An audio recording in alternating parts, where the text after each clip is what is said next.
I wanted to follow on your question about democracy promotion. I mean, the U.S. since, I guess, 1980 has been funding, through the National Endowment for Democracy and the U.S. Agency for International Development, have been funding democracy promotion. I actually worked for National Democratic Institute for several years in South Africa. And I agree with certainly under the Bush administration, what democracy promotion, the role that it took and was not successful in places like Iraq. I wanted to ask you, do you see a role, we do have a rich history, although albeit short one, in other nations in promoting democracy. I wanted to see if, going forward, if you do see a role for democracy promotion. Yes, I see a very important role for democracy promotion, but doing it, I've got to repeat, we can successfully promote democracy and our ideals. Again, I go back, democracy is not elections alone. This is one of the biggest fallacies. You have elections all over the world, a lot of dictators elected.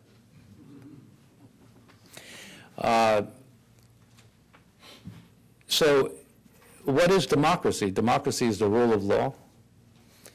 It's the alternation of power. When you win the vote, you're in power. When you lose the vote, you leave peacefully. It's a justice system. It's elections. It's free and fair elections. And it's a political party system and civil society. Democracy is a culture. So how do you promote that? You can't impose that. But what you can do is to help institutions and countries, NGOs. You could help civil society. You could help even training people in how to form associations, NGOs, political parties. We can do many things to promote democracy, but again, within the context of the culture of that country you're dealing with. We just can't come in as Americans and try to, as I said, parachute in a Jeffersonian model of democracy. It's not going to work. It has to come from within, but we can promote it in an intelligent way. So my answer to your question is yes, I'm a very strong advocate of democracy promotion, but done in an intelligent manner.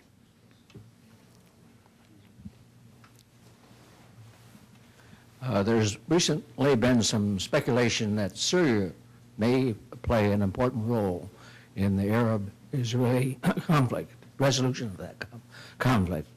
What are your thoughts on that, on the role that Syria could play?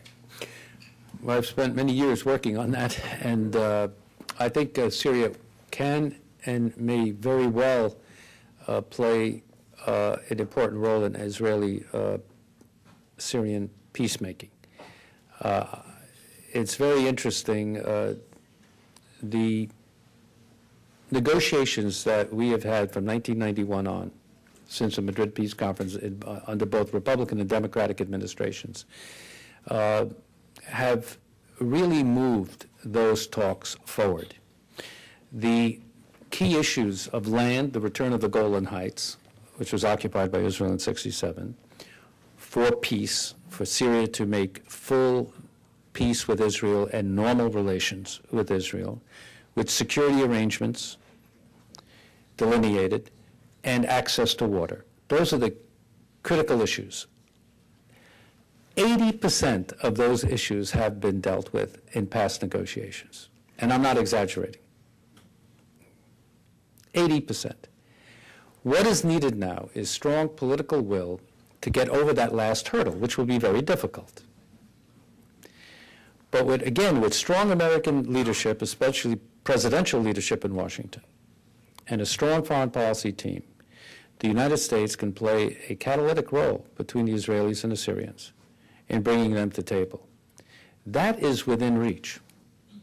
That is within reach. And the benefits of that would be considerable, because Syria, in the context of peace and normal relations with Israel and obviously with the United States, it would become a partner in the international community.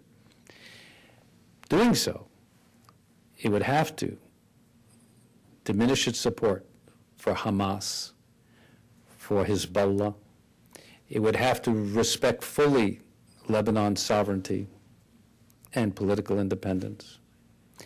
It would have to stop any assistance to any terrorist groups anywhere in the region.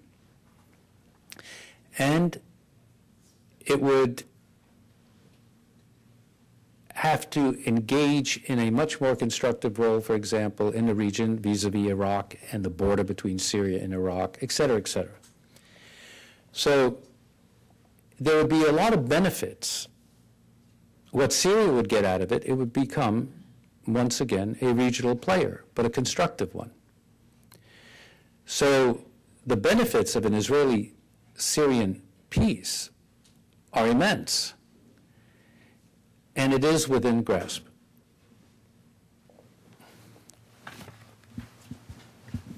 It's nice to hear that there are some issues close to being resolved for an Arab-Israeli peace plan.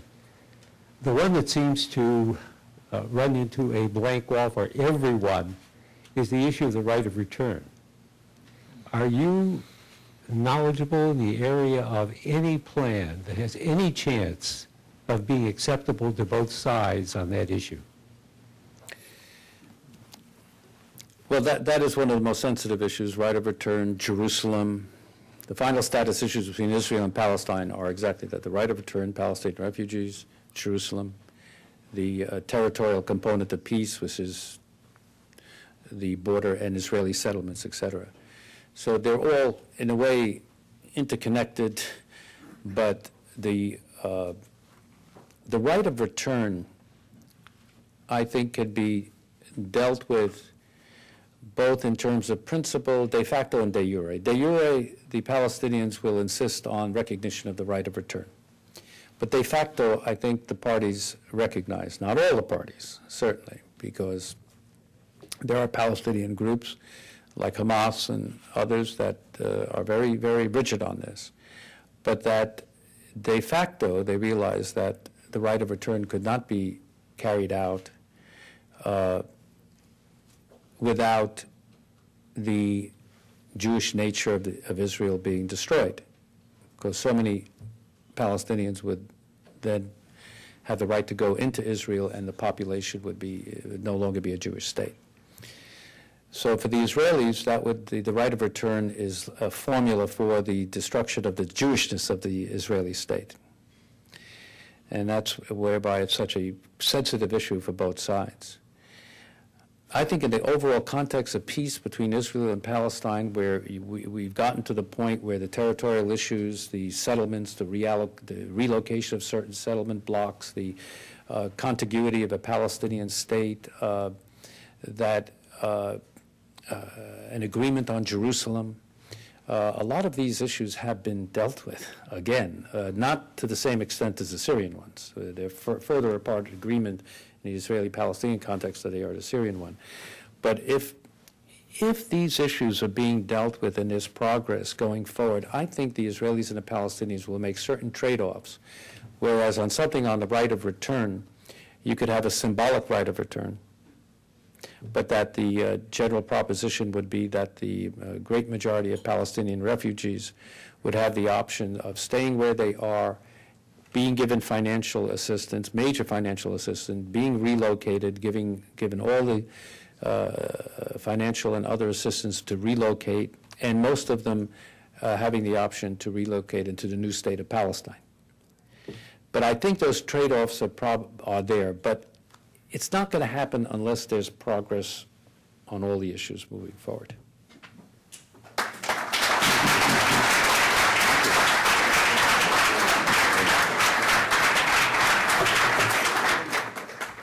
Today at the City Club of Cleveland, we've been listening to Ambassador Edward P. Djerejian, Director of the James A. Baker Institute at Rice University. Thank you, Ambassador Djerejian, very much. Thank you, ladies and gentlemen, and this forum is now adjourned.